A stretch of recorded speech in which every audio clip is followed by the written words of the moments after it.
Welcome to the Enjoy More 30s Family Finance Podcast, the only podcast dedicated to making life more enjoyable for young families by hitting on the financial topics that tend to weigh on us, stress us out, and distract our focus from simply enjoying life. Hi, and welcome to the fourth episode in the initial Your Money Mindset series here on the Enjoy More 30s Family Finance Podcast. Today's episode is titled, You May Already Be a Future Millionaire.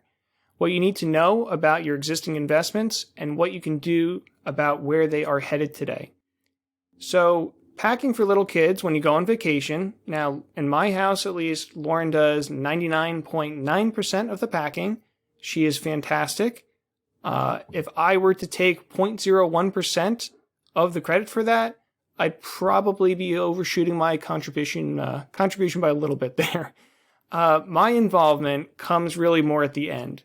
We review everything that we're bringing because I tend to do more of, the carrying of the bags. And I'd rather carry 10 heavy bags and not be missing something that would prevent a child melting down and screaming their heads off in public. However, I also don't want to mule carry more heavy bags than I need to, which in my opinion at least, I think is pretty fair. So what you need to know, saving enough, sure, of course, is the first priority.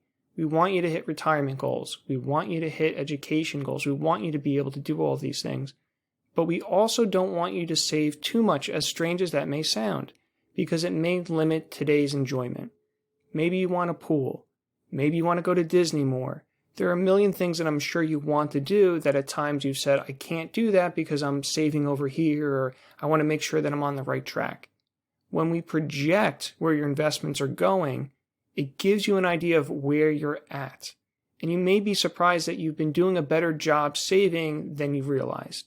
When we sit down with young clients who've been doing a good job saving up to this point, and we look at their projections, we have software that we're putting in their investments, what they're saving, what they're living on, their whole situation, and we can project it out 20 years, 30 years, and we can show them exactly what track they're on. And by doing that, it's so freeing for them. It allows them to see what direction they're heading in. It allows them to see, is there a chance I could retire early? Does it allow them to see, okay, so if I took an extra $200 a month and did something with, or $10,000 one time to do a improvement to my home or a big trip, how would that affect my long-term projections? In this way, they know the decisions that they're making. It's an educated decision. This is a much better way to go about it because you know what you're putting where and how that affects you overall. The really remarkable thing about being young is that we have time on our side. It's the biggest advantage when it comes to investments and where we're projecting. If you're about to retire, wherever you are today, that's pretty much where you're going to be tomorrow. If you're 30 years out, that should make a world of difference. And it makes the calculation more difficult, but if you do the calculation, it can really help you give you an idea of what direction you're heading on and give you an ability to have a more educated today for when you're making decisions.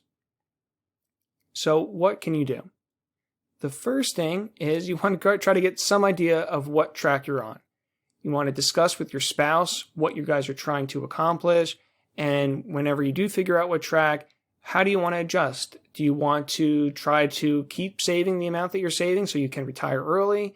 Are you okay with an age 65 or 67 retirement and you'd rather do more stuff today?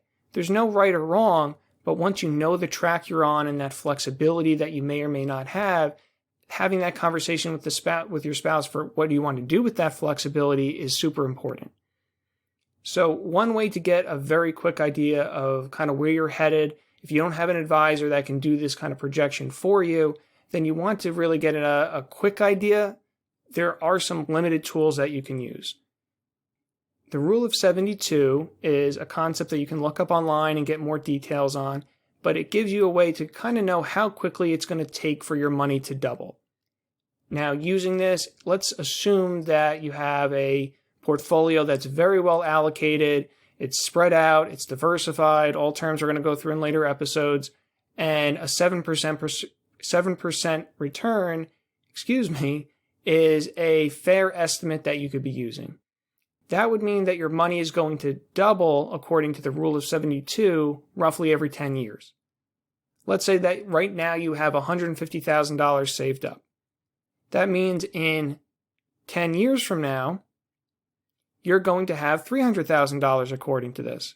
20 years from now, you're going to have $600,000 because that 300 would double on itself. That's how you see that power. So in 10 years, that first 10 years, you gained 150. 150 doubled, goes to 300. So you gained 150. That next 10 years, so same period of time, but now you gained 300 because that 300 doubled. So now you're at 600. Now this last 10 years here, if we're doing a 30-year evaluation because we're a young family, now you're at 1.2 million because that 600 doubled again.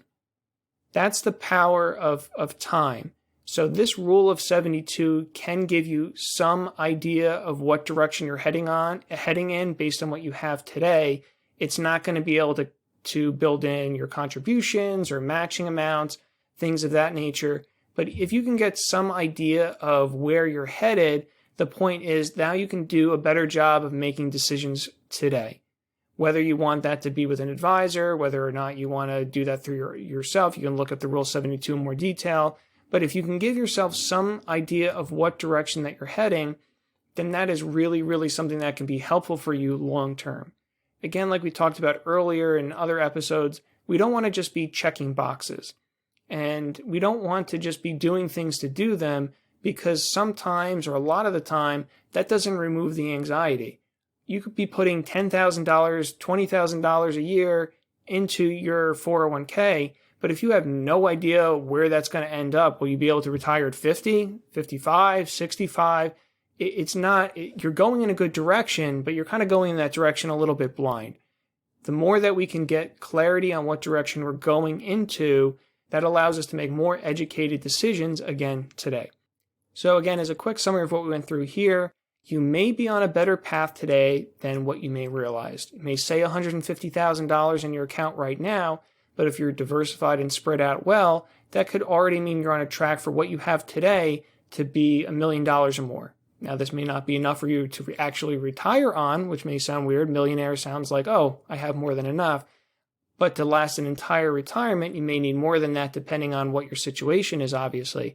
But it gives you an idea of you may be further along than what you think.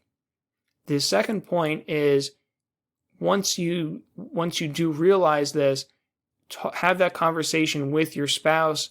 If you do have extra flexibility for what do we want to do instead? What should we do instead?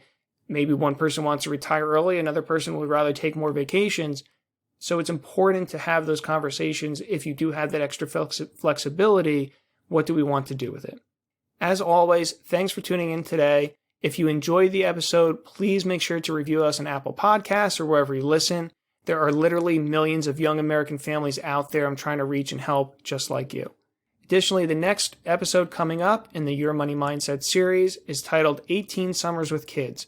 We're going to go through and focus on why it's so important to make the most of our time now, and it's kind of an extension on today's episode. If we do have some extra funds and resources, we want to make sure that we're doing the most with them because the time that we have with our kids is more fleeting than we think. Thanks very much, as always, for tuning in and looking forward to talking with you again soon. The conversations on this show are Joe's opinions and provided for general information purposes only. They do not constitute accounting, legal, tax, or other professional advice for your specific situation. You should always seek appropriate advice from a financial advisor, accountant, lawyer, or other professional before acting upon any content or information found here first. Joe is affiliated with New Horizons Wealth Management, LLC, a branch office of TFS Securities, Inc., and TFS Advisory Services, an SEC-registered investment advisor, member FINRA/SIPC.